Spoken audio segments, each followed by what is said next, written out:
सबके बीच 2019 लोकसभा चुनाव में नरेंद्र मोदी, राहुल गांधी, अखिलेश यादव, मायावती और केजरीवाल जैसे नेताओं के बयान सुर्खियां बटोर रहे हैं, तो निगाहें उन फिल्मी सितारों पर भी टिकी हुई हैं जिनके ग्लैमर का सहारा लेकर के सियासी पार्टियां कई बार हारी हुई जो बाजी होती हैं वो भी जीत लेती हैं। और यही वजह है कि सिल्वर स्क्रीन के इन चमकदार सितारों को अपनी अपनी पार्टियों में लाने की लेने की होड़ मची हुई है। और इसी कड़ी में बॉलीवुड की छम्मा छम्मा गर्ल यानी कि उर्मिला मातोंडकर अब कांग्रेसी होने जा रही हैं। और खबर इस बात की भी है कि कांग्रेस उर्मिला को मुंबई की एक खास सीट से लोकसभा चुनाव में उतारने का मन बना चुकी है।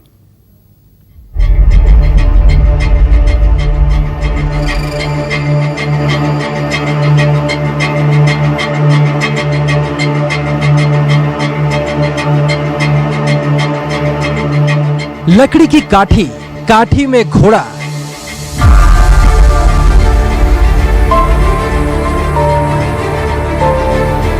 सियासत से छम्मा छम्मा गर्ल ने नाता जोड़ा।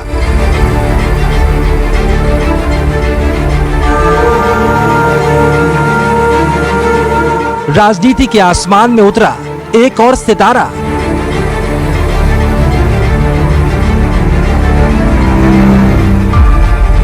उर्मिला का हाथ कांग्रेस के साथ।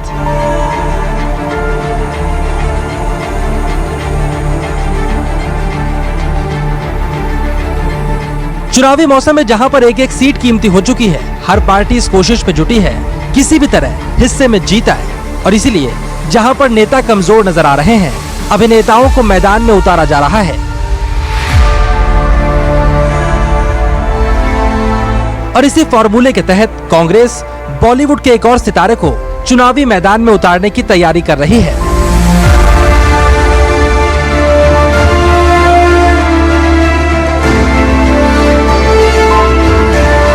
कभी रंगीलागढ़, कभी छम्मा छम्मागढ़, अपनी अदाओं और अदाकारी से एक दौर में जवादिलों को धड़काने वाली उर्मिला मातोंडकर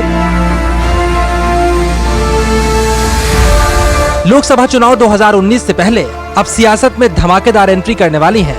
और जिस मुंबई ने उनको देश और दुनिया में पहचान दिलाई, उसी मुंबई को वो अपनी सियासत की कर्मभूमि भी बनाने जा रही हैं।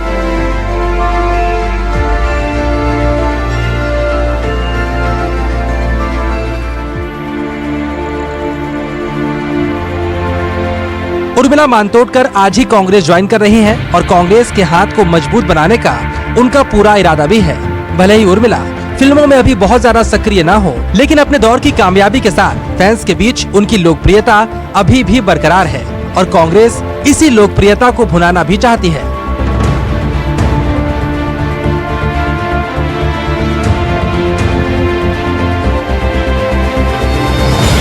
हालांकि इस खबर पर कांग्रेस नेता अभी खामोश हैं और उर्मिला भी चुप।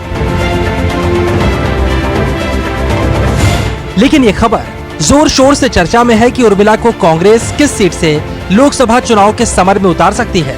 खबरों के मुताबिक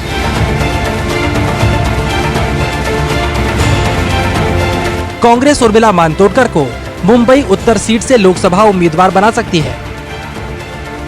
मुंबई उत्तर सीट को बीजेपी का गढ़ माना जाता है और फिलहाल इस सीट से बीजेपी के गोपाल शेट्टी सांसद हैं।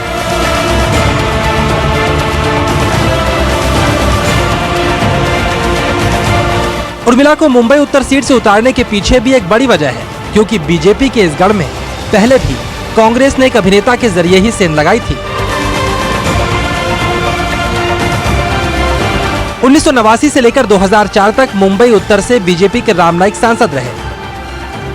2004 में राम नाईक के खिलाफ कांग्रेस ने गोविंदा को मैदान में उतारा। गोविंदा के स्टारडम ने राम नाईक के सियासी गढ़ में सेंध लगा दी। 2009 में संजय निरुपम ने राम नाईक को फिर से शिकस्त दी, लेकिन 2014 में गोपाल शेट्टी ने संजय निरुपम को हराकर बीजेपी को वापस अपनी सीट दिलवा दी। 2019 में भी मजबूत नजर आ रहे गोपाल शेट्टी के खिलाफ कांग्रेस उर्मिला मातोंडकर को उतार सकती है। दरअसल उर्मिला मातोंडकर को मुंबई उत्तर से उतारकर कांग्रेस अपना पुराना दांव फिर से आजमाना चाहती है।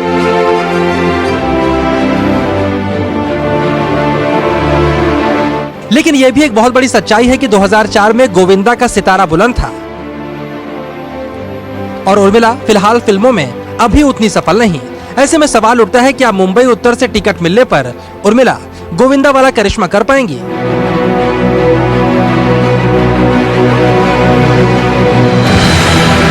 वैसे ऐसा भी नहीं कि उर्मिला अचानक राजनीति के अखाड़े में कूद पड़ी हों।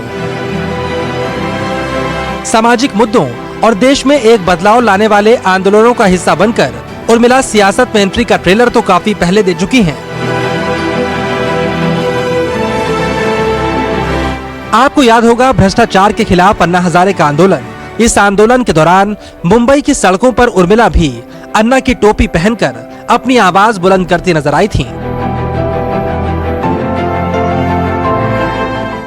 हर एक हमारे गेम्स देखते हैं, उस पर खुश होते हैं, फख्र महसूस करते हैं। हमें एक दिन फख्र होना चाहिए कि ये बिल भले ही 4 दशकों से जो यहाँ वहाँ घूमता रहा है, हम इसके पीछे थे। हम इस मोमेंट का बहुत छोटा ही सही लेकिन हिस्सा थे, क्योंकि अब वो वक्त आ गया है जबकि इस सारी चीज़ों में ट्रांसपेरेंसी और लोगों के जो सवाल है उनके जवाब उन तक पहुँचना, इन सारी चीज़ों के लिए इस बिल का पास होना, वो भी सही तरीके से पास होना बहुत ज़्यादा ज़रूरी हो गया। सो जो युवा इससे ऑलरेडी अटैच्ड है उन्हें मैं मुबारकबाद देना चाहती हूँ, और वो जज नहीं है उनसे मैं इतना ही सवाल करना चाहती हूँ कि इससे आगे वो कभी नहीं कह सकते कि इस देश का क्या होगा, क्योंकि ये सोचने से अच्छा है कि वो इस आंदोलन का हिस्सा बने और इस मूवमेंट को और भी बढ़ा और आगे बढ़े। फिलहाल उर्मिला अभिनेत्री से नेत्री बनने को तैयार है। अदाकारी की दुनिया में मासूम फिल्म में लकड़ी की काठी काठी में घोड़ा गाते हुए बड़ी हुई उर्मिला राम गोपाल वर्मा की रंगीला से रातों रात जवा दिलों की धड़कन बन गई थी। उर्मिला मानतोडकर ने चमत्कार, नरसिम्हा, रंगीला, जुदाई, सत्या, कौन, भूत, मस्त, दिल लगी और जंगल जैसी फिल्मों में काम करके लोगों के दिलों में अपनी जगह और पुख्ता की थी। लेकिन चुनाव से इन पहले राजनीति में उतरी उर्मिला का सियासी सफर भी क्या इतना ही चमकदार होगा? इस सवाल का जवाब पाने के लिए इंतजार करना होगा, क्योंकि उर्मिला की सियासी पिक्चर का क्लाइमैक्स अभी बाकी है। Bureau report, news 24। तो उर्मिला के सियासी करियर का जो सफर है वो कितना चमकदार होगा ये तो आने वाला वक्त ही बताएगा। लेकिन खबर ये मिल रही है कि फिल्म अभिनेत्री उर्मिला मातोंडकर थोड़ी ही देर में कांग्रेस में शामिल हो सकती हैं। उर्मिला कांग्रेस में शामिल होने के लिए दिल्ली भी पहुंच चुकी हैं। माना यह जा रहा है कि कांग्रेस के बड़े नेताओं की मौजूदगी में उर्मिला कांग्रेस की सदस्यता लेंगी। ये तस्वीरें देखिए, दिल्ली पहुंचने के बाद उर्मिला मातोंडकर की तस्वीर, संजय निरुपम भी उनके साथ मौजूद। 2019 की सियासत में स्टार वॉर की बात हम आपको बता रहे हैं और इसी कड़ी में उर्मिला मातोंडकर कांग्रेस का हाथ थाम सकती हैं।